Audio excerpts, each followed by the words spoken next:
certain very important ideas which I think people would find surprising. That these ideas would actually be happen at the time of the redemption. And I wanted to mention some of them because they are so unusual that most people would say, I never heard of anything like this, But I think it's very important to know, especially for those people who really want to understand, what the Geulah is and what it's supposed to entail, and so on, Now, one of the important ideas is that there's a very important pasuk in the Nitzavim, in Devarim, and the Torah alludes to a very important idea. Most people think that the Geulah, the redemption, what's going to happen is the Jews are going to get driven out of the exile, right, wherever that is, and they're going to get driven out just like they were driven out in every exile. If you remember, the Jews were thrown out of every country in Europe. Then they would have to run away. The classic one, of course, is Spain, where in 1492 they drove the Jews out, either that or convert to Christianity. And of course the Jews left and they went to Turkey and to Israel and so on, But so most people think that, that's what happens. So what will happen is the Jews will be driven out and they're going to come to Eretz Israel. And over there, the Rabbanu Shalom will come, and the Geulah, in many ways, will start in Eretz Israel. But the truth is, that's not what happens. And as I will point out, the proof of that is Egypt. The Russian he's not going to have all the Jews run away and come to Israel, and at that point in Israel, he's going to, appear, and the Mashiach ben Yosef will appear. It doesn't work that way.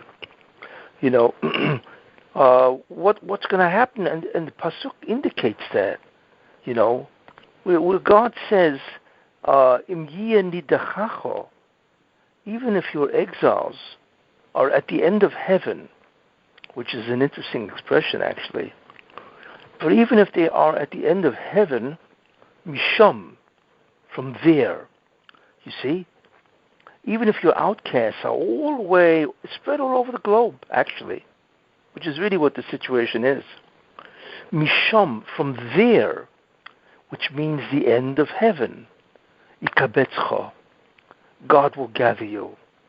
You see, in other words, the Geulah happens in the exile itself. It's a very important idea. That's where it begins. Not that you have to leave the exile, run away, and then come to Israel, and then Mashiach ben Yosef comes in Israel. No. Mashiach ben Yosef will appear in the exile itself. This is what we see. And the concept of that is that the Mashiach ben Yosef is born, and he in many ways lives in the exile itself. So since the last exile is called Edom, which today of course is America, that's the main Edom, therefore Mashiach ben Yosef lives in America, and he will come or begin his actions of Geulah from America. Now we see that from a Gemara, where the Gemara says that there was somebody talking to Eliyahu Hanavi, and he asked him, when is the Mashiach coming? So he mentioned to them, why don't you go and ask him? Really? So the Gemara says that he was al Pischi Roimi. He was at the gates of Rome. That's where the Mashiach is. Now, Rome, of course, is Edom. And in many ways, the gates of Rome, of course, is, in a certain sense, probably New York. It's a port city. Why? Because the Mashiach is born and lives in the very country that he will overthrow, that he will, in many ways, take the Jews out of. So that's an important idea. You see, that the Mashiach ben Yosef actually takes the Jews out of the exile. Not that they have to come out of an exile to Eretz Yisrael and all of a sudden he's there. No. He's the one who actually leads the people out of the exile itself. You see. And what is interesting is Yikabetzcho means God will gather you, all the outcasts. And that means God will gather, means you're not going to have a choice. God is going to come in, so to speak, and force every Jew out of America. And that's certainly one of the places, So that means that they will be compelled to leave. We're not looking here at a choice, because remember, we are now looking at the concept of Be'itoi, not Be'achisheno, that the Mashiach comes not because of the merit of the Jews. He comes because the Jews have done the tikkun in that sense, you see, and he comes because that is the last possible moment that he will come. And that is the time that God swore that he would bring the Mashiach, he would bring the redemption itself. So that's really what we're waiting for. Now, what is Yikabetzcho? God will gather you. Because it says two different expressions. One expression is Yikabetzcho, he will gather you. And then it says, again, Umisham, and from there, which means in the exile, Yikochecho, he will take you. So obviously there's two concepts here. One is that the Jews have to be gathered, and the second is that the Jews have to be taken to God, Shem Lokecho. What's the difference? Because really there are two actions that are required. One is that the Jews have to be separated from the exile. You see, in other words, something has to happen to the Jews where they are actually separated from wherever they are. And then once that they are separated, then God will take them. And the concept of Yikach, he will acquire them, is like when a man marries a woman, it says, Ki Yikach ish isho, when a man will take a wife, a woman, right? So the Torah uses the expression Yikach, he will take. In other words, it's called a zivug. There's what's called a reunification. That's really what it is. That's what a zivug is. Man takes a woman and there's a reunification that takes place. So therefore, the second expression of Yikochecho means that God will take them to reunify with them. That means that the Jews will experience a tremendous aliyah, a tremendous elevation of tremendous spirituality. So Yikabetzcho means he will gather you, which means he will separate you from the exile itself, and you will then be restored to being a distinct nation. And then the second thing is that God will now unite with the Jews and give them an unbelievable elevation of Kiddusha, of holiness. And then they will all leave. So what we see from this pasuk is that in the exile itself, really, is the way that the Jews are redeemed. Which is important. A lot of people think, well, the redemption will start in a certain sense in Israel, but really the redemption starts really in Edom, especially the Toiv Sheba Edom, the good part of Edom, as we will see. That's where it starts. You see? So that pasuk is very, very revealing in terms of what God will do and also where the redemption will start. You see? So you don't have to take a ticket to Israel. You don't have to travel there. If you stay in America itself, you will experience the redemption itself. But that, whatever happens, will be so compelling that all the Jews will leave. It's not a matter of somebody saying, well, I want to stick around. No, that won't be an option. That's what Yikabetzcho means. He will gather you. Or he will take you. You see? So this is a very important idea. that it happens in the exile itself. You see. Now, a second very important idea, which most people never heard of, is that, wait a minute, God is not going to enter America, so to speak, and yank the Jews out. Because what he wants the Jews is, in a certain sense, to be elevated, to be holy, you see. And as a result of that, they will then be on a much greater level to receive the Mashiach ben Yosef.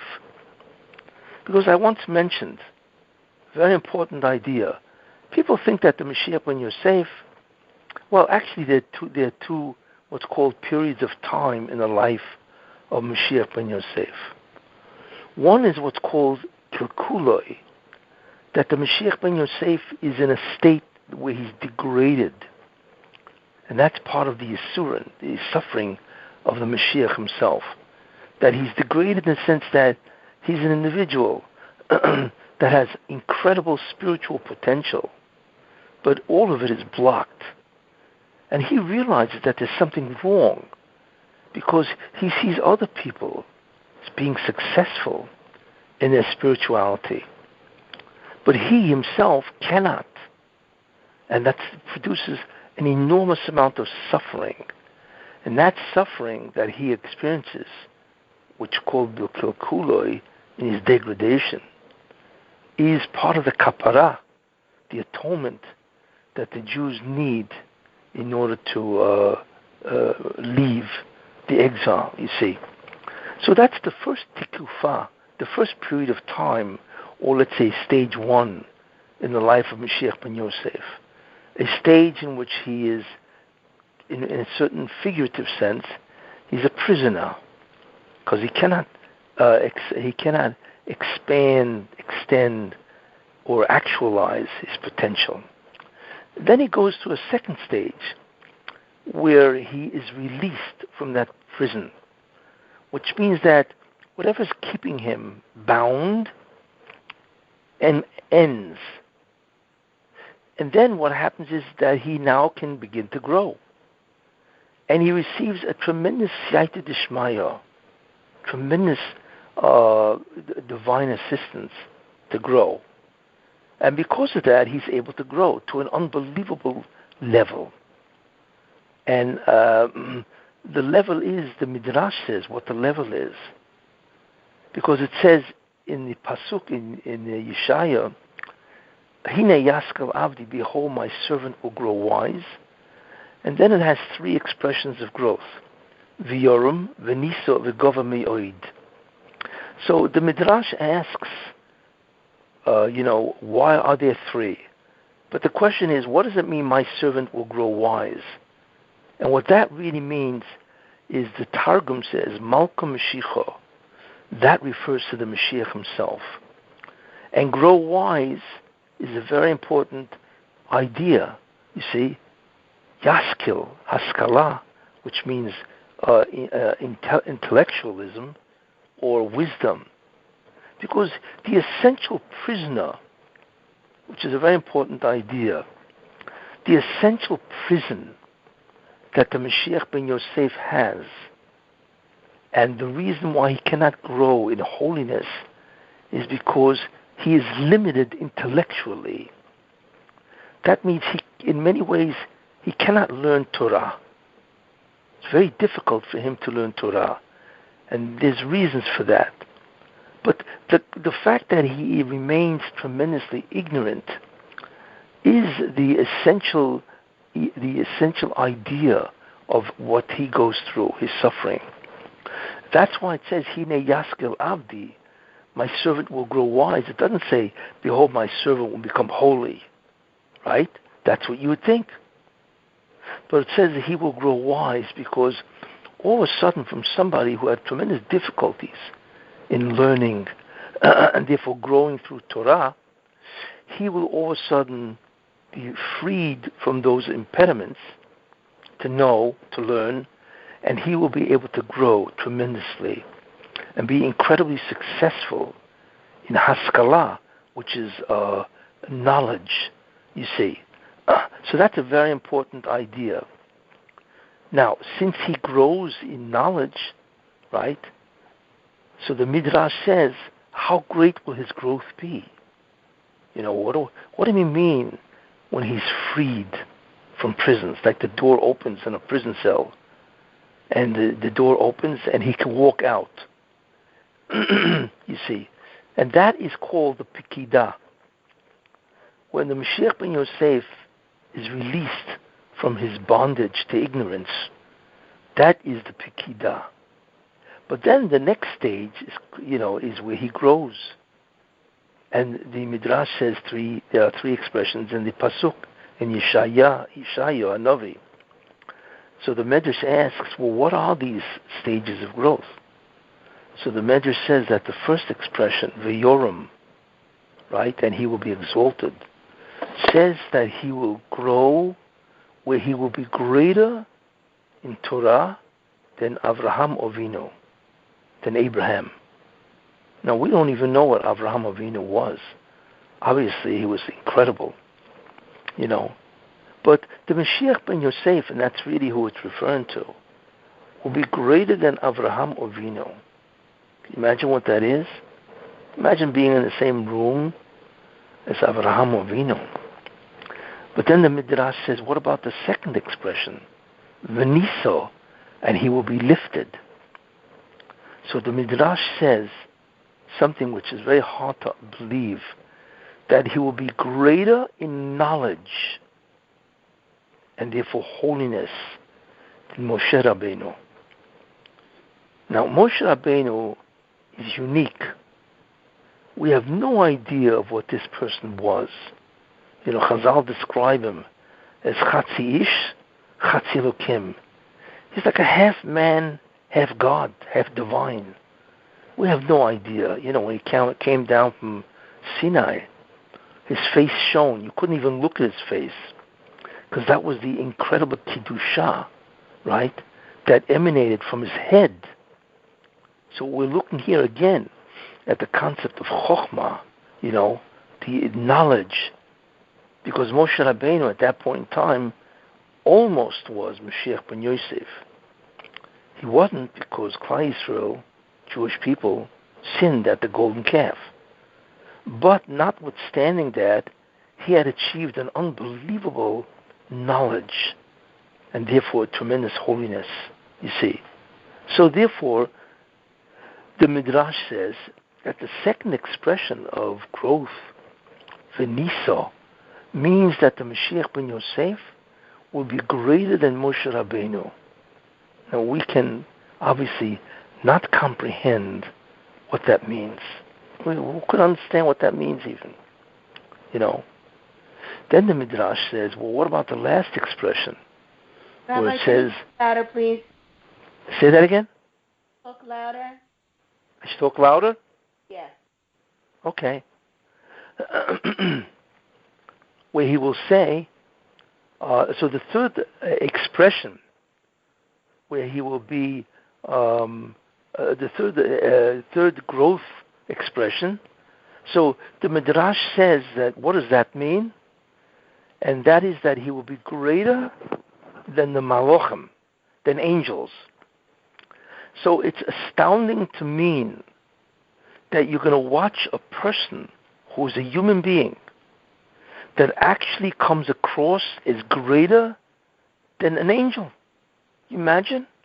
You imagine seeing Gabriel HaMalach, right?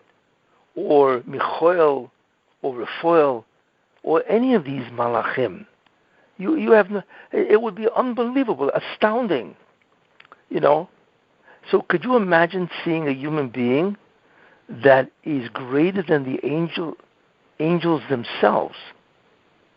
But in any case, the main idea is that the Mashiach ben Yosef will be an individual that will have achieved a height of all these individuals. Now, the problem then is that he's coming to a land, right, let's say America, where nobody knows anything. Everybody's gone. 11 million Jews are gone. They don't do mitzvot. Many of them don't even know they're Jews, you know. And the assimilation rate is terrible. And the intermarriage. 8 out of 10 Jews in America are intermarried. You see? So how can you take this type of person, right, and bring him to a country like America, where everybody is basically in the Memtet Sharei Tumah? That's really what America is. America has now become the land of the 49 levels of immorality and Tumah. And America is fundamentally a land of several characteristics, which makes it a land of 49 levels of Tum'ah, defilement. The first idea is America has now become a country which is completely accessible to homosexuality, same-sex marriages, and so on. There's no care anymore.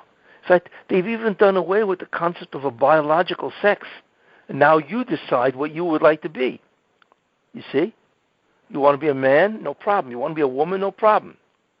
So America has completely divorced itself from the natural being that man is.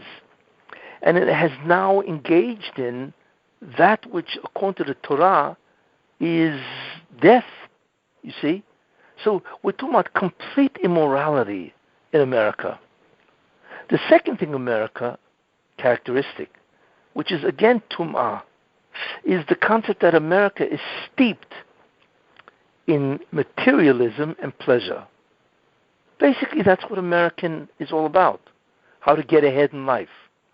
How to make as much money as possible. How to live a good life, and so on. So when you look at it, how much spirituality is really in America? Very little. So what America has become in many ways is what Egypt was. Egypt was also Memtet Sharei Tumah. But Egypt was known as a tremendously immoral place, you know. And Egypt was probably the greatest nation on earth in terms of their immersion in materialism. So that's what America is. So could you imagine this individual, Mashiach ben Yosef? It comes to the Jews, and the Jews are like 1,000,000 miles away from any type of spirituality. Well, guess what? Really, God will not allow that. He won't allow a person of this stature to come to his people, his children, in such a degraded state. You see? So what God is going to try to do is elevate them either before the Mashiach comes, but certainly while the Mashiach is basically in stage 1, which means that the Mashiach himself, even if he's released, but he's not anywhere near what he will eventually become. You see? So it comes out that the Mashiach ben Yosef, even after he's released, which is really Aschalta de Geulah, that is the beginning of redemption. But he himself will be, you know, even if he looks extraordinary in a certain sense, but he's not that different than the average person. Because he himself has to grow. So in that situation, he will have to elevate the Jews in America. The question is, how do you really do it? You know? So it's unknown exactly how that will happen, you see. But it is known in what way it will happen. And we find that in a very peculiar midrash, you know. And when you look at it, like most people would say to themselves, huh? What is this supposed to mean? Anyway, there's a midrash Rabbah. It's in Parshas Tzav, in the 3rd section. Here's what it says. Omer Rabbi Huna, that Rabbi Huna says the following: Ein hagluyot halolu mitkansot. These various exiles will not be gathered, which obviously means the redemption. Elo only if something else happens. What is it? Bishvil Mishnayot. Because of the learning of Mishnayot. That's incredible. Doesn't even say Gemara.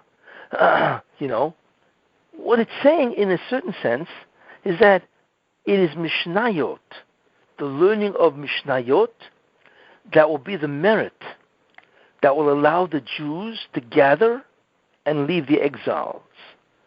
And by the way, mitkansot means to be gathered. That's the same concept, yikabetzcho. They will be gathered. You see? So the question is, what does this mean? What does it mean that in order for the Jews to leave exile, right, they have to engage in the study of Mishnayot? It's an incredible concept, you see. Now, I can understand, fine, God, He wants them to be Talmidei Chachamim, at least they'll be elevated in terms of knowing Torah, and then the Mashiach can begin with these people to grow. However, what is the meaning of Mishnayot? And the Midrash says something over there, which is very important. There are two types of mitzvot. One is a mitzvah that you get reward. For instance, if you observe Shabbat, then you are rewarded for observing Shabbat, right? If you put a mezuzah on your door, then you are rewarded for the performance of putting a mezuzah on the door. Fine. That's one type of mitzvah, where the reward is a certain type of performance, you see. And remember one thing, is that when you perform a mitzvah, that mitzvah is connected to a sphera, a divine energy, a divine force, you see. And when you do a mitzvah, then the enlightenment or the illumination, which is probably a better word, then the illumination of that force, right, is revealed to you, but not at the moment that you do the mitzvah, because the Zoyama prevents it. But in the future, when the Mashiach will come, all the mitzvot that you performed, the illumination of all the different sfirot that you did by doing the mitzvah, they will all be revealed to you. That's a very important idea. So when you perform a mitzvah, what happens is that you will be privy to the illumination that mitzvah does or connects or triggers in the sfirot themselves. So therefore, that's one type of mitzvah. But there's a second type of mitzvah. What is that? That is learning Torah. Exactly. Now, when a person learns Torah, right, that is a mitzvah. So not only is he acquiring knowledge, right, but the acquisition of knowledge itself is a mitzvah. Fine. But the Midrash says something very interesting. It says that when you learn Torah, not only is the learning of the Torah, the performance, which is learning the Torah, not only does that happen, but what is amazing is that the subject matter that you are learning about automatically will give you the same illumination as if you had done the mitzvah itself. Therefore, imagine you're learning Shabbat, right? So you're learning all about what's permitted on Shabbat, what's not permitted, Kiddush, everything, right? So therefore, you get a mitzvah of Talmud Torah, which is you are learning the Torah, you see? But besides that, learning Torah has a second dimension. What is the second dimension? The second dimension is that God will consider it as if you are observing the Shabbat, even though you are not doing that, you're just learning about Shabbat, you see? So therefore, to learn Torah about any mitzvah is not only considered as doing the mitzvah of learning Torah, but it's also considered doing the mitzvah that you are learning about. You see, that's a very unusual idea. But I'll tell you something interesting. Because of that, it is now possible to fulfill the entire Torah. For instance, the Midrash says that God says to Avraham Avinu, by the covenant between the pieces, when he made the agreement. So he said, because you made the agreement with me, I'm going to give the Jewish people, your descendants, a mitzvah of kochim, korbanot, sacrifices. That's the whole concept of the Beit HaMikdash, where you bring different sacrifices, you see? So I'm going to give them that as a reward for what you have done. So Avraham Avinu says, wait a minute, that's great, but that's only as good as the Beit HaMikdash is standing. But what happens after the Churban, after the destruction of the Beit HaMikdash, right? So obviously, if the Beit HaMikdash is not standing, so that's the end of the mitzvah of kochim, of korbanot, right? And he's right, Avraham Avinu. There are many mitzvot today which are not applicable. All the mitzvot of tumah v'tara, of impurities, it's gone. All the Beit HaMikdash mitzvot are gone. You see? So how do you get them if they're no longer present? So God says something fascinating. He said that when they learn about korbanot, even after the Churban, I will consider it as if the learning itself is as if they had done the korbanot. So God says when they learn about chatat, a chatos, a korban chatos, which is a sin offering, which you bring if you did a sin in which you did it b'shoigeg, inadvertently, right? Whereas if you've done it b'mezid, you have chorus. So the Torah says you have to bring a chatos. So God says that if they learn about the korban chatos, I will consider it, by the way, as if they had brought a chatos, which is incredible, you see. And by the way, that's one of the reasons why a person should learn all about kochim, or the Beit HaMikdash and the sacrifices, because that's how you can actually consider it. It's actually considered as if what? As if you had brought the korbanot. It's amazing. So in the end of time, you won't have to bring the chatas for all the sins you've done. You see? What will happen is, because you've learned kochim, right, God will consider it as if you actually brought a chatas. And by the way, that is the reason why in the beginning of Shachrit, we say the avodah, which is the korbanos. If you ever notice, right? In the beginning of Shachrit, you have the whole section of korbanos. Why? Because by saying it and therefore reading it and learning it as you say it, it is considered as if you had brought all the sacrifices that you have to bring. You see? So God says that to Avraham Avinu. Therefore, this Midrash shows you that this is an incredible dimension of learning Torah. That learning Torah, right, not only does it give you the mitzvah of learning the Torah, but it also gives you the mitzvah of doing the Torah just by learning. Comes out that if you learn the entire Torah, it will be considered as if you have done the entire Torah. Now, where is the entire Torah? And the answer is the Mishnayot. Because the Mishnah is the oral law. The totality of the Mishnah is the oral law, is the Torah Sheb'al Peh. There is Torah Sheb'Ksav, which is the written Torah, which of course is the Chumash. But what there also is the oral Torah.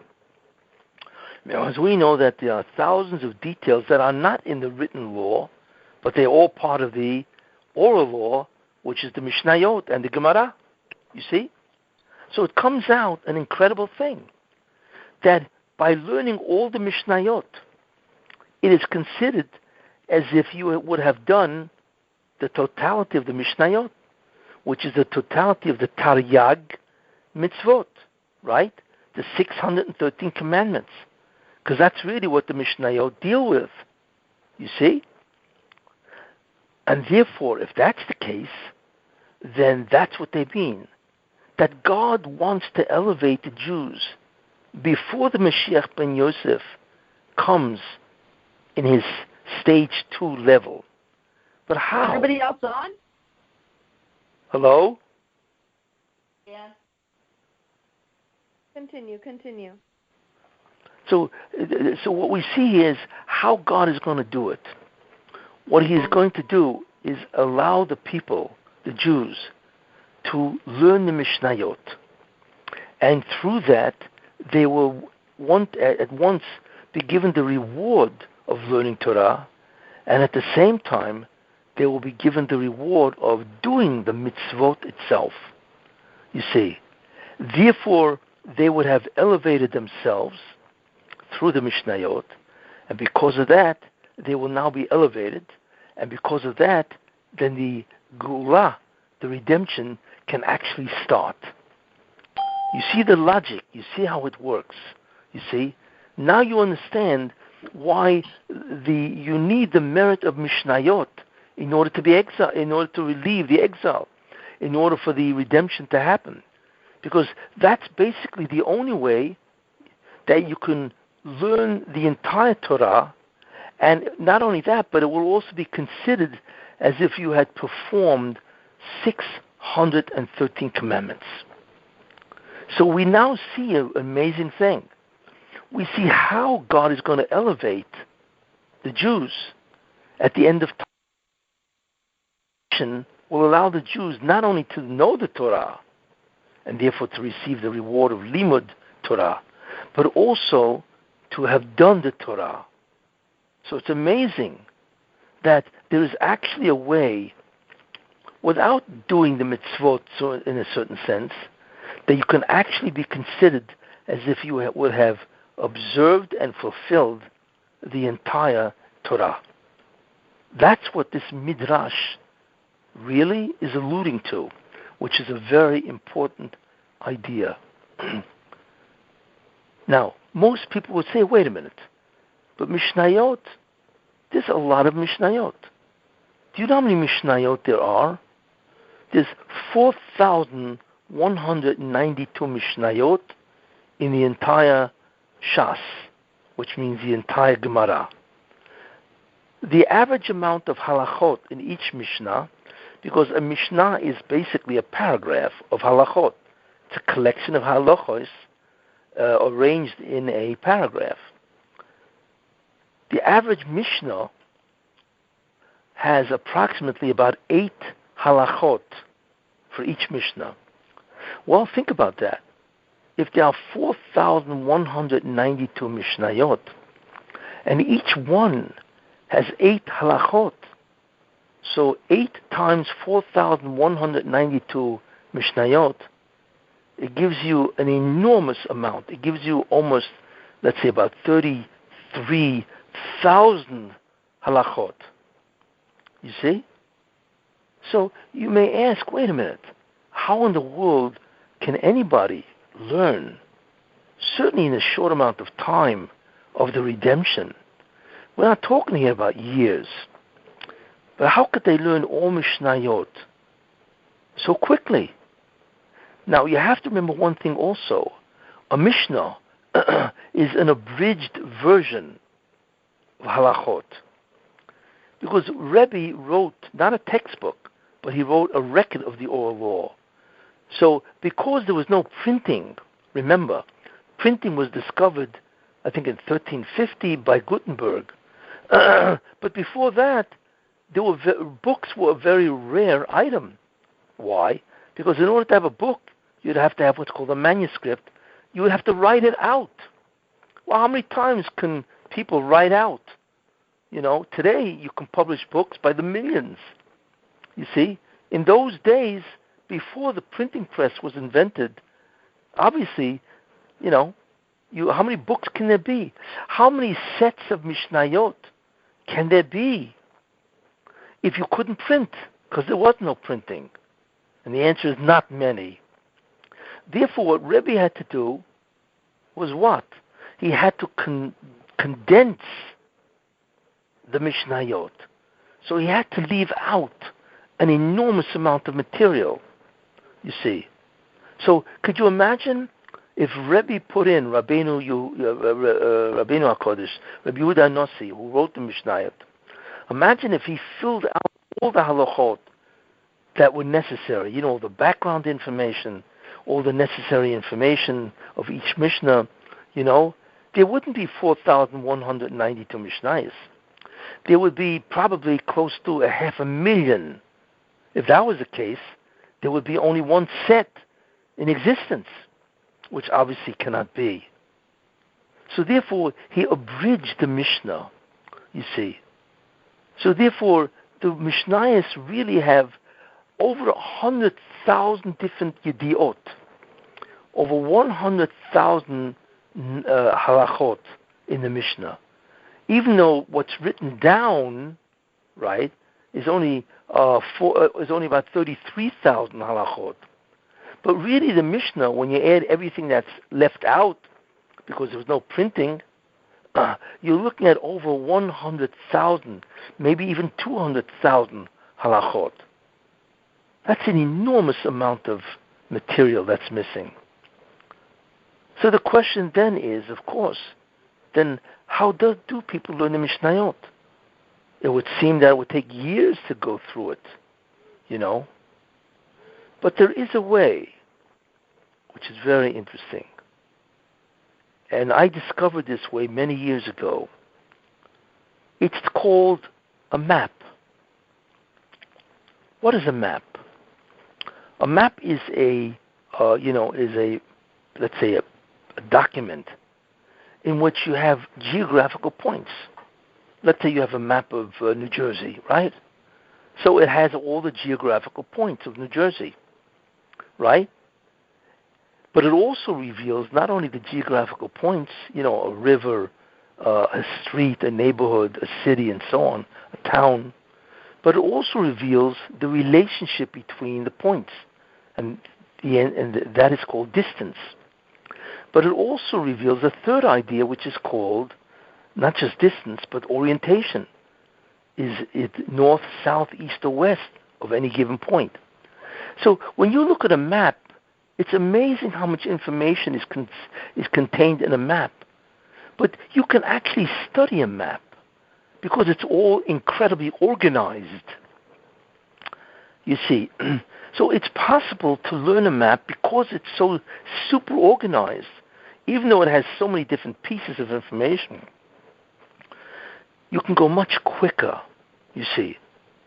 I was once on the subway in New York, and every subway car has a map of the entire subway system. And I don't know if you know it, but there's over 550 stops, stations. Imagine 550 subway stations in the subway system of New York. And I was looking at the map, and I said to myself, this is amazing, that they were able to put 550 stations, and besides that, all the tracks that lead from one station to another, into one piece of paper that was basically 3 feet by 4 feet. That's amazing. In other words, they were able to put all the entire subway system in one piece of paper. Why? Because the secret is organization, structure, where you could see the relationship that every station has to every other one. You see? All the different stops, the streets, and so on. So a map is a secret instrument because it's able to organize material, thousands of pieces of information, into one diagram, one piece of paper.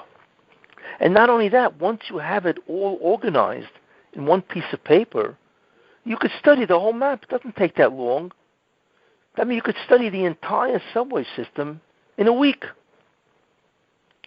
But if that map was given to you, not as a map, but as pieces of a puzzle, right, it would take you much longer to figure it out because you have what's called a fragmented view.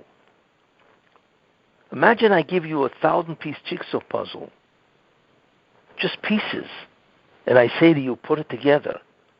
What's the first thing you're going to ask me for? You're going to ask me for a box. Where's the box? Why? Because the box has the picture of the entire puzzle. Well, the box, the picture on the box is really a map, but it's a map of a picture as opposed to, let's say, a geographical points. You see? But because once you see the map, which is the totality of the structure, you're able to put it together very quickly. Same idea. If you put ideas together in a map where you show the relationship of one idea to the other, you can learn all the ideas in an incredibly short amount of time. So therefore, it's possible that if you take the Mishnayot and organize it as maps, takes each Masechta, let's say Masechta Brachot, right? Then you could learn all the information in Brachot. You could learn it in a very short amount of time, because it's not being presented to you as pieces or fragments. It's being presented to you as a totality. So you see the scope and the landscape. Imagine you climb Mount Everest, you see, that from Mount Everest, which is 29,000 feet, you could look down into the valley and see everything. Because from your perspective, you're on top of everything. So you're able to see all the hills, the valleys, the towns, everything from that vantage point. That's the concept of a map, where everything is organized, structured. So the truth is, there exists a way to do this, you see. And therefore, what is surprising is that if you learned Mishnayos, which is what the Midrash says, you could finish the totality of the oral law, which is over 100,000 halachot. You could learn probably the whole thing in 2 years. Instead of learning it in 20, you could learn it in 2. You see?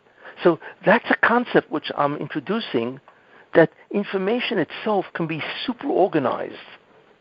In fact, it could take anybody, actually, and make them into a massive Talmid Chacham through the Mishnayot, organized as a Mishnaic map.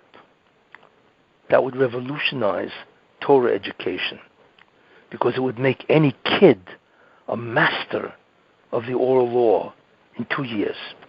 Anyway, so therefore we see a new idea that God wants to elevate the Jews, and the way He's going to do it is by actually introducing them to Mishnayot. And once they are elevated, then they will be on the spiritual level that they can be redeemed. You see? So these are very important ideas, because they describe in detail what is going to happen in America, or perhaps even in Europe. You see? And what the details, or what are the steps in the redemption itself. You see? And I will continue next week further. Okay, any questions? I have a question, Rabbi. Sure. So I heard in another class that you yourself are working on these maps. Is that true? Yes. I knew it. God bless. Thank God. So Yes. Beautiful. How are you planning to distribute maps? Well, that's a very good question. But when eventually, when it can be completed, whatever, it would take. It would be interesting to open up a yeshiva. I want to send my kids to. Yeah. In other words, because what it means is this. See, the problem is, the problem is that what is Gemara? Gemara is an advanced text that deals with advanced halachas, and it's problem solving. That's what the Gemara is about. Hello? Continue. Yeah, it takes a problem, let's say a contradiction between two Mishnayot, and it tries to solve it. That's called a sugya. The problem is that before you learn the Gemara, you really have to have a massive database of information, because what you're really learning is advanced material. You see, the problem is that the study of Mishnayot is hardly taught. It's taught for 1 year to basically 9-year-old kids, and then after that it's all Gemara. Now that would be fine if a person was prepared to learn an advanced text. But the problem is most kids are not prepared. And as a result of that, because how much Mishnah do they learn? Maybe they're lucky if they learn one Masechta, you see. But they don't learn the 4,192 Mishnahs. But if they did, they would be awesome. You know, let me tell you an interesting story, okay? You heard of Pesach Kron? He's a rabbi. What was that? He's a rabbi. Yeah, he's a speaker, right? Anyway, so he once wrote a fascinating story. He said, this is many, many years ago, he said that he's a mohel, he's a mohel. So he wanted to meet Rabbi Yaakov Kamenetsky, who's one of the Gedolim in America, in the 60s and 70s and 80s and so on. He was one of the Gedolim. But anyway, and he wanted to ask him different questions about milah, about circumcision. Any case, now he also wanted to ask him something else. He said he had a sister who was in Shidduchim. So he wanted to ask Rabbi Yaakov, who was a Rosh Yeshiva, by the way, of Torah V'das, and he wanted to ask him if he has a good guy for his sister. You see? So he met him, and he spoke to Rabbi Yaakov Kamenetsky, a very famous person, and he talked to him about halachot and milah, circumcision, and so on. Then he asked him, by the way, I have a sister that is looking for a good shidduch. Can you recommend a great guy? That's what which obviously meant in Torah V'das. So that's what he asked Rabbi Yaakov Kamenetsky. So Rabbi Yaakov Kamenetsky answered him. He said, it's too bad, but the person that I could have recommended just got engaged. He's a top guy, but he just got engaged. So obviously it's too late. So Pesach Kron writes the following. He said to Rabbi Yaakov Kamenetsky, he said, okay, I understand. Look, whoever the guy is and so on, but why do you call him the top guy? In other words, what about him, this Bachur, that you consider the top guy? It's a very interesting question, because he wanted to know, what does Rabbi Yaakov Kamenetsky consider a top guy? Very important idea. So what did Rabbi Yaakov Kamenetsky tell him? An incredible concept, which you will instantly understand after I spoke about it.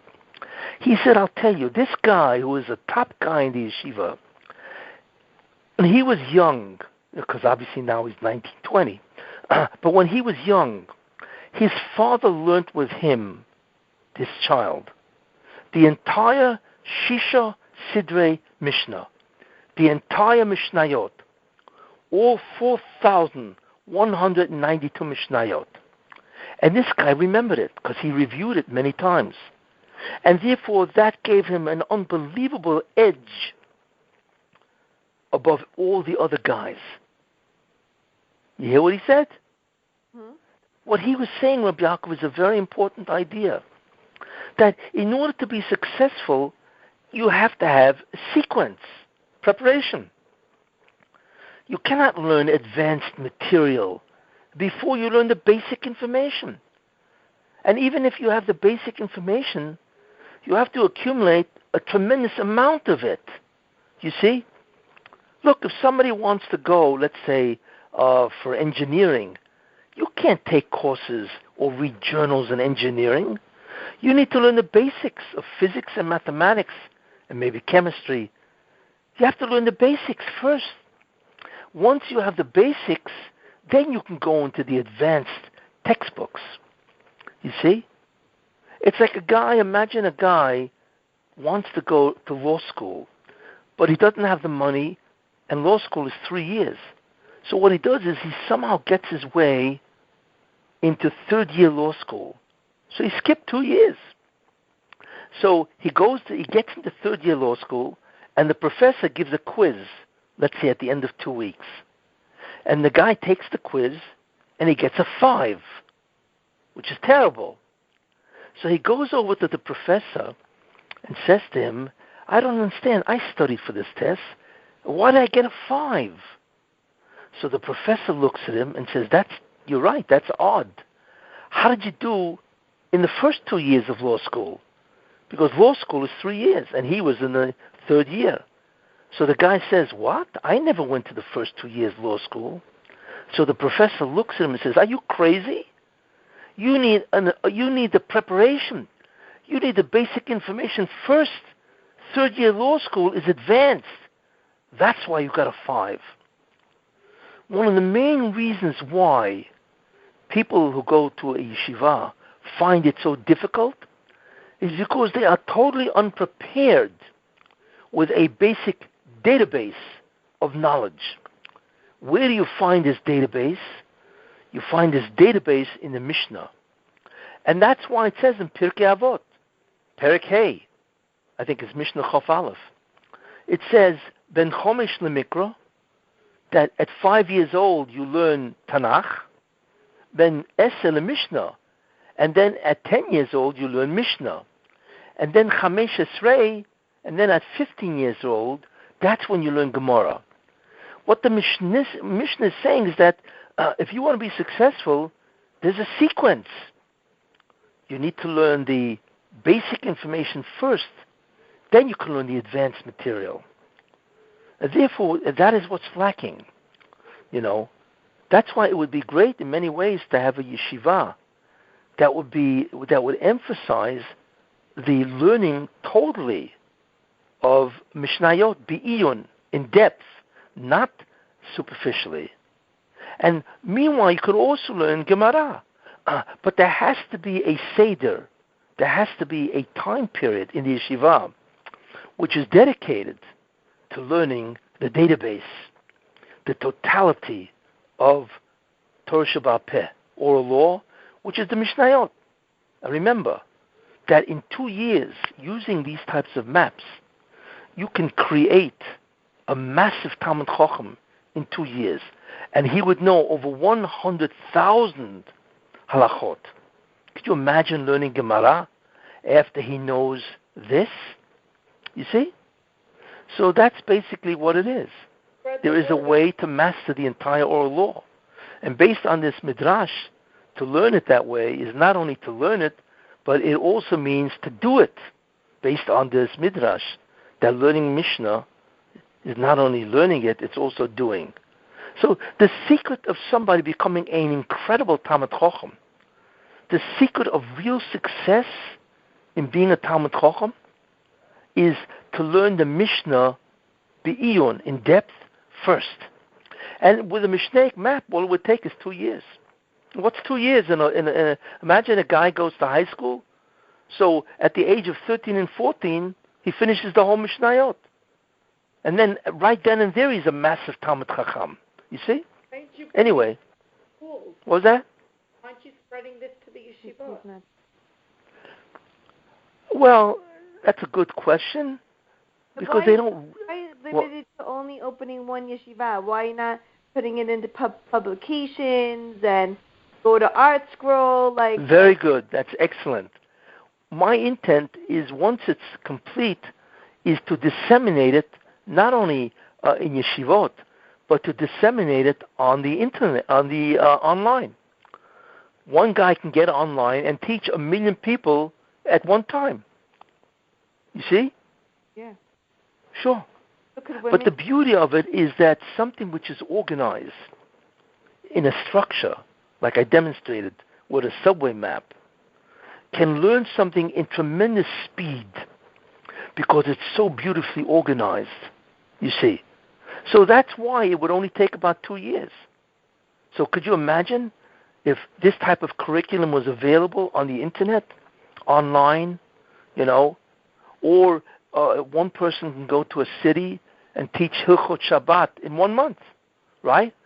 And you could send a whole group of 50 people to different places, and they could teach in real time, in live, because then you can ask questions and so on. Yeah, in many ways it would revolutionize Torah. But what it will also do, interesting. When if he finished making it? Well, it takes time because there's an enormous amount of thinking. But imagine a Baal Tshuva. We know that somebody who does tshuva and he wants to, become a Baal Tshuva. Basically, he can never overcome the fact that he spent so many years not learning. So really, anybody who's a Baal Tshuva is doomed, basically, to be an Am Ha'oretz.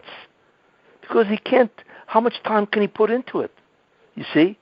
He's got to spend time with his wife, his family, his job, and everything else that's going on in his life. He can't sit down for 35 years, right, and sit and begin to learn. Because right now it takes 35 years to know your stuff. Even though Daf Yomi takes 7.5, but they don't know it after they finish. How could you know anything when you learn a blot in 45 minutes? So a tremendous Talmud Chacham takes 30, 35 years. You see? But what happens if it could be done in 2 years? Imagine what that would mean. So this type of curriculum can be taught in real life by having people go and teach it in many shuls, synagogues, and yeshivot, but also Balei Tshuva. That means you could take a Baal Tshuva who knows nothing, and he's 30 years old, and he could become an incredible Talmud Chacham, not in 35 years, but in 2. And there are hundreds of thousands of Balei Tshuva, who are in many ways doomed to be an Amoritz, because they can never put in the time that it takes going the standard way. But the real way to do it is not the standard way. It's to acquire a massive database of the entire oral law, you see? And that's the Mishnayot, taught in depth. That means all the yeshivot that deal with Balei Tshuva, and there are many of them, in Israel, Lev La'achim, and so on. Imagine if every one Baal Tshuva, and there are hundreds of thousands of Balei Tshuva, each one can now become a massive Talmud Chacham in 2 years. That's all it would take. So in any case, that's... Rabbi, what was that? You think that this map that you're doing could probably, Bezat Hashem, I hope so. No, this could be the thing that Hashem was talking about, that we need to learn the Mishnah, but this is what it is. What you're saying. Because how could we learn all the Mishnah and elevate ourselves by the time Mashiach comes? It's impossible for all of Am to do that. What you're saying is very interesting. It's hard. Look, that would, if that was true, that would assign me a role in the actual messianic process. That's why I keep saying you Mashiach ben Yosef, No, don't say that. But it's very hard to believe that could be a role. But even without that, the fact that you have a midrash that says Mishnayot is really uncanny. I was shocked when I saw that midrash. You can imagine, because he actually ties the Geulah to Mishnayot, which is unheard of, you see. But, listen, right now I don't think in those terms. I think only in terms that it would make a tremendous amount of Jews in such a short amount of time a massive Talmud Chacham. That's what it would do. Did you make any of them already? What was that? Did you complete any of the Masechot? Well, there are different Masechtot in different stages. Finish any? What was that? Did you do any already that you could start spreading the word of the Lord? The word of the Lord, that's interesting. 111. Yeah, well, it's hard to say because, I try to make sure that it's really perfect in a certain sense, that it will deliver what it says, because I only have one chance to demonstrate. But the key idea is that this is a way that today's time, an average kid could become an unbelievable Talmid Chacham. Because he would know in 2 years over 100,000 Yediot HaTorah. Could you imagine what that would mean? Imagine your kid comes home, right? And he can rattle off 4,100, right, and 92 Mishnayot. Over 100,000 halachot he could rattle off. The beauty of a map, by the way, is that it's visual. And the mind loves to know visual information. Because that's the greatest thing that the mind wants. It wants to see a picture. And it remembers something arranged in a picture much greater, you see, than if it was just words, audio, you see. So in any case, this idea is certainly Mishnaic maps of the entire Mishnayot would certainly seem to be a viable method that could do tremendous to yeshivas or Balei Tshuva, or there's so many different things that it could do. It's unbelievable. Yeah. Rabbi, I think this is something big. Yes, probably. Very proud to know you. Well, whatever. But I believe it, because we are losing Jews left and right. We are losing them. Because many people, when they learn Gemara, they fail. Because they don't realize they're learning an advanced text before knowing the database or the introductory ideas that you have to know. It's like any chokhmah. You cannot read a journal in cardiology if you don't know anything in medicine. Look, to go to medical school, first you learn anatomy and then physiology and pathology and so on, and then only later can you go into a hospital and take a look at the patients. You have to know something, you see, and you can't learn advanced material first because it assumes that you have learned a massive database first. And besides, the Gemara is fragmented, which is an entirely different discussion, which makes it much more difficult, you see. Just remember the story with Rabbi Yaakov Kamenetsky. That's why this kid who got engaged, he was a top guy in yeshiva, because his father taught him the entire 4,192 Mishnayos. So Rabbi Yaakov said that this gave him an unbelievable advantage over everybody else, because anywhere that he would learn in Shas, he knew the underlying ideas of everything. Isn't that amazing? Right now, the shuls are having every night the men of all ages to come and learn Gemara. This would be ideal for them to learn this. Yes, this would be, yeah. Look, Gemara is obviously extremely important, no question. But there's a concept called sequence, and that's what we see. The problem is that the sequence, nobody is observing the sequence. You cannot learn advanced material before you know the preparation or the basic core information. How could you do that? You see? That's elementary, as they say. But that's what happens. The problem is you can learn Gemara, but it has to have what's called preparation. You see? And even if you want to learn Gemara, you have to have a specific time period set aside where you will learn the entire Torah, all of it, the Torah Sheba'al Peh. And Mishnayos Be'iyun, which means in depth, is the classic text to do it with. You see? I have a question, but on something. Sure. Anyway, yeah, go ahead. Okay. You were saying that when we do a mitzvah, a sefirah is connected to it. Then the nation of that force won't be revealed to us until Mashiach comes. That's right. So is that, in a sense, like, when they say when Mashiach comes, people will be on different levels and will be connected to Hashem differently according to what we do in this world? Yes. So is it really, is that what, because each mitzvah has a different illumination, it's like a different... Exactly. Opening or whatever. We'll be able to see more in the next world through these illuminations? Yes. Each mitzvah has its own illumination of the Sfirot. You see. And that is, by the way, one of the reasons why God wants the Jews to learn Mishnayos. Because he wants all the Jews to receive all the illuminations of the Sfirot. So if they learn Mishnayot, you see, then they will receive all of the illuminations. Because not only will they have learned the entire Torah, they will have done the entire mitzvot. You see, that's another reason why he wants Mishnayot.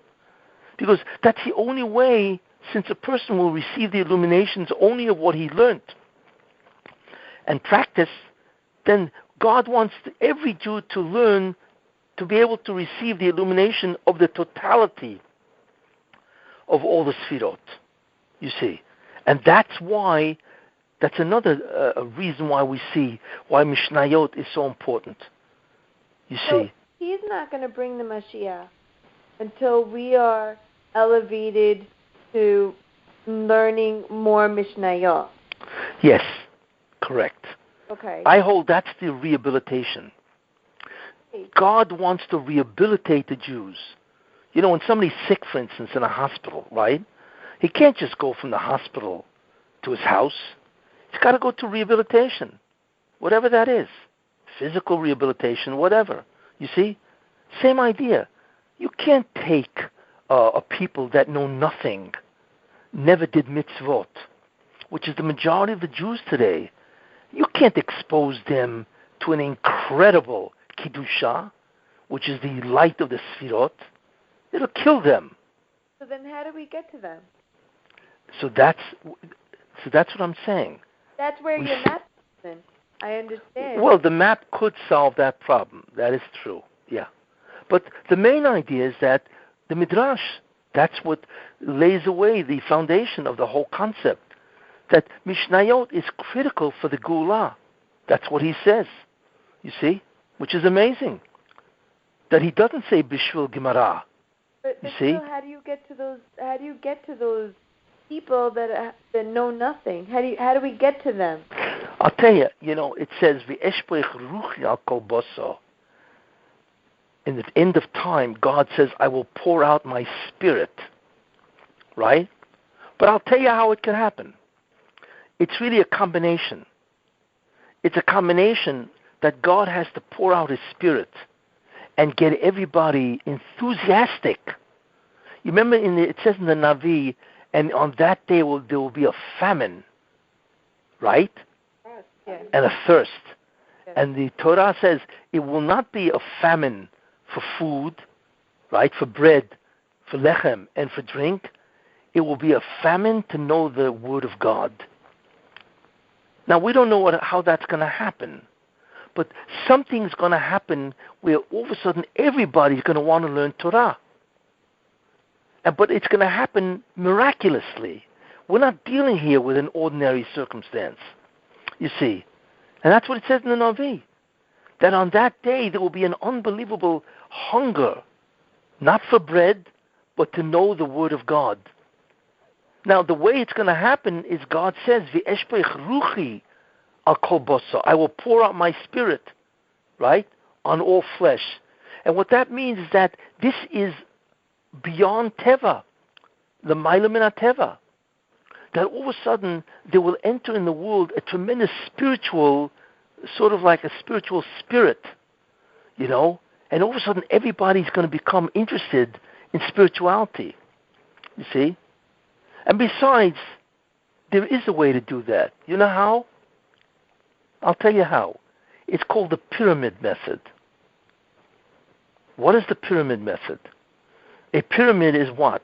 It begins at a point on the top, right? And then it spreads down on four sides. Yes? That's a pyramid. Now, right now, there are hundreds of thousands of Jews that are Balei Tshuva. And almost all of them know very little, like I said, because they cannot make up for the lost time. But what happens if you're able to teach all of these people Mishnayot? And each one of them, after even a half a year, doesn't require even 2 years, will know an incredible amount. Guess what? that means you will have introduced a whole different mastery of the oral law to hundreds of thousands of Balei Tshuva. Think about that. Lubavitch has 4,000 shlichim, 4,000 agents around the world. Now, how do they teach them? They don't, because they don't know how to do this. But imagine each one has a synagogue. It has a Jewish center. And connected to each Jewish center can be 50, 10, 50, 100 Jews.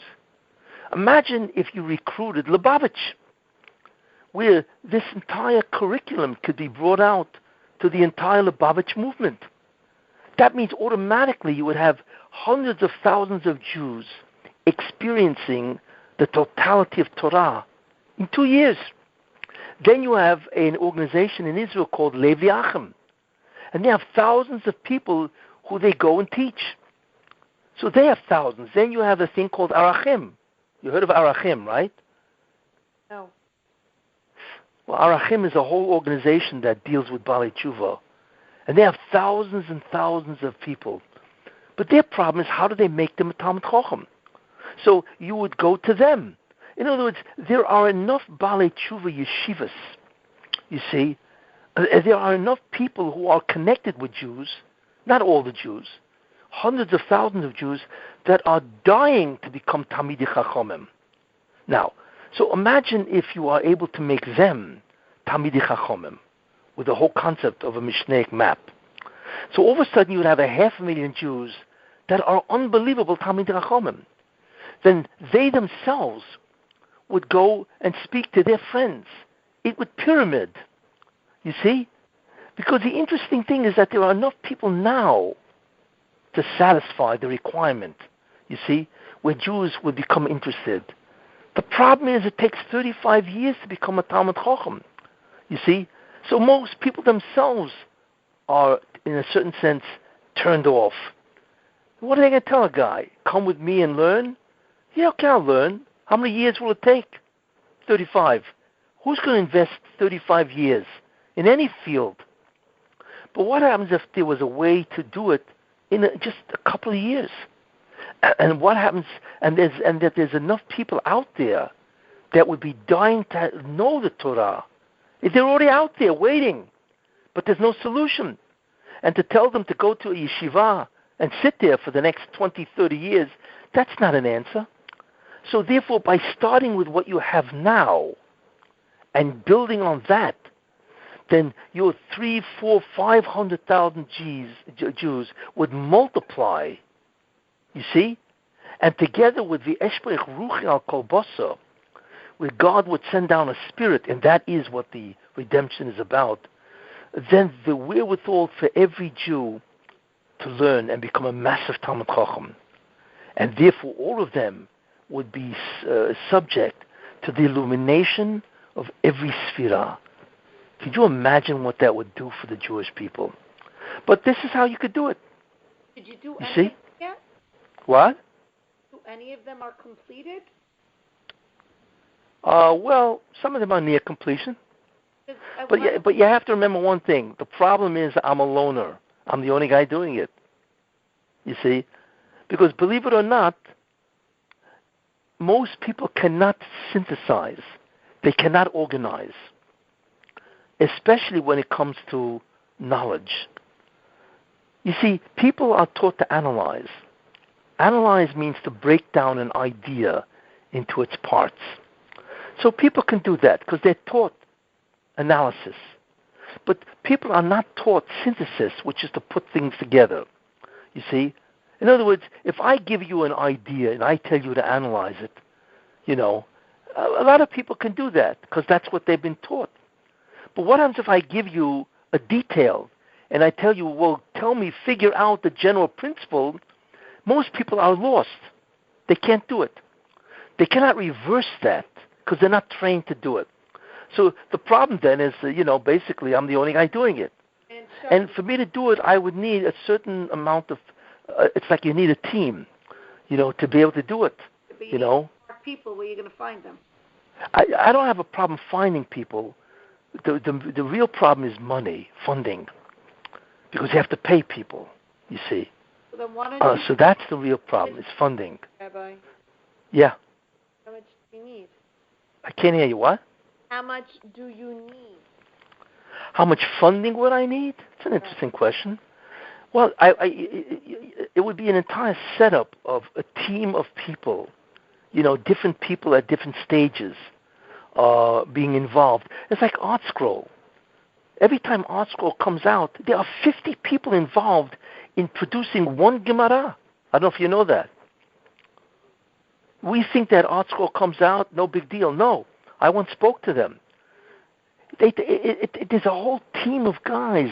There are editors, there are coordinators, there are people who proofread, and then there are people who have to write and so on, They can have a team of 50 guys working on one Gemara, and therefore, obviously, it's a funding problem, So what Art Scroll has become basically is a translation company, I'm not talking about translation.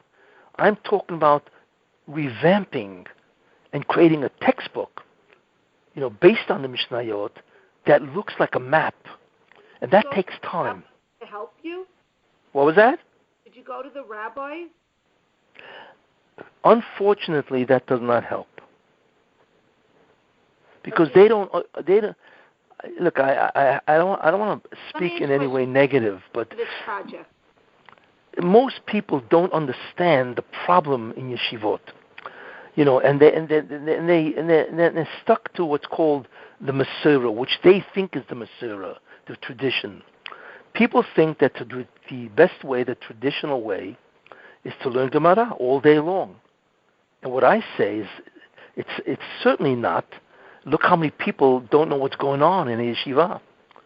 Look how many years a guy can spend in a yeshiva, right? A guy can be in a yeshiva for 20 years, and he comes out hardly knowing anything. Why? Why is it a college can produce an engineer in 5 years? Teach the kids. That's the problem. What was that? If the teachers don't know it, how are they going to transmit it to the kids? Exactly. But that's part of the problem. Because the text... Well, it's not only the text that they're learning is misplaced. It should not be the text of a 10-year-old kid. Exactly. You see, so they don't understand this. Hey, Rabbi, this is the problem, What's the number? What was that? What's your number? I'm not getting that. What? Money is it to finish this project? Your number. What's your number?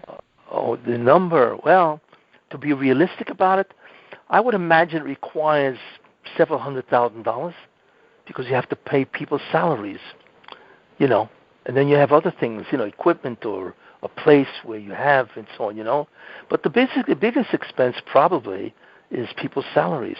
So it would require a certain amount, whatever, 100,000, whatever, because that's what people want, so on, Look, let me tell you something.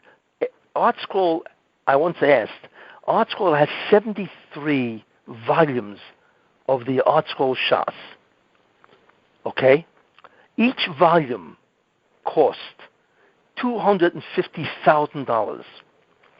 I know, because I once asked, what's his name, one of the heads of Art Scroll. I was shocked. Each volume, not Gemara. Each volume, some Gemara have more than one volume. Like Shabbat has 4 volumes. Each one cost $250,000. And I know why. Because they have to pay salaries, and that's the problem. So, they were able to do that, It all happened in 1976. Meir Zalotowitz, who I knew personally, so he had this idea to translate the Gemara, Shas. And what he did is he went to Columbus, Ohio, and he met Mr. Schottenstein. This was 1976. And he presented the idea to Mr. Schottenstein, who, by the way, obviously was a multi-millionaire, So he presented the idea, and after listening to Zlotowitz, who's the founder, he said to him, well, Rabbi, it sounds like a very interesting idea, but I don't really think I would go for it. Okay. So what did he do? She says, okay, thank you very much for the time. So Zlotowitz went down. He got into a taxi, and he was on his way to the airport to come back to New York. On the way back to the airport, right, he gets a phone call on his cell phone or whatever. And who is it? It's Schottenstein, right? So Schottenstein says to him, you're on your way to the airport? By the way, I rethought the idea, and what I'd like to do is I'd like to speak more about it. So Zlotowitz turned around the taxi, and he went back to the office, and he convinced Jerome Schottenstein to do the Schottenstein Shas, 73 volumes. So what did Meir Zlotowitz ask him? Because he knew what it would cost. So it's a major, major project. So I heard Schottenstein gave him a check for $15 million. Yeah. And he was able to produce a great deal of the volumes. Now, once he had it going, then other people came on board. You see? So he was able to get the funding. Still alive? Was that? You should go speak to this Schottenstein guy. No, he's dead. Does he have a relative? I would imagine so, Maybe his son wants to follow in his footsteps. Yeah. You see, but the difference is, which is important, is Art Scroll produces translations, even though they're very good. But the truth is, in order to really uplift everybody and make them into massive Talmidei Chachomim, a translation won't do it. In many ways, you have to revamp, create a new curriculum based on Mishnayot. It's called Mishnaic maps. That's what can do it, because it presents the material in a completely different way, super organized, you see. So there's a big difference in terms of what they've done, I'll see if I could speak to a couple of people for you, Rabbi. Yeah, I would be willing to speak to people, tell them the idea. Listen, it would launch a revolution. That's what it would do, Because the tragedy is, listen, I've given, really hundreds of shurim to so many different people. And it is tragic to speak to a guy who's been in learning for 20 years. And when you speak to him, you realize he doesn't know what he's talking about. He's a very poor thinker, and he doesn't remember anything. I said, could you imagine if the colleges produced this type of person? And I know why. Because all they teach him is Gemara with no introduction, no basis, no Mishnayot. So of course he's learning advanced text. You see? That's the reason. And the tragedy is that this continues. But in any case, look. Good idea that you came, and it's coming in the right time. Well, it may be the right time, but the problem is I don't have the right people to speak to. I've presented this idea to many people, but it's always been rejected for different reasons. One person says, well, with the Masuras, you have to learn Gemara all day long, and you got to start at 10 years old. So what do I do? Argue with this guy? And what? It reminds me of what you're teaching us. It's like you have so much to teach, but you can't. It's like, I feel like maybe it's the Pikidah that now you could start to unleash your things, to let people know what you have. Well, it requires a person who is really wealthy, right, number one. Number two, who has tremendous amount of vision. He's able to see what it could be.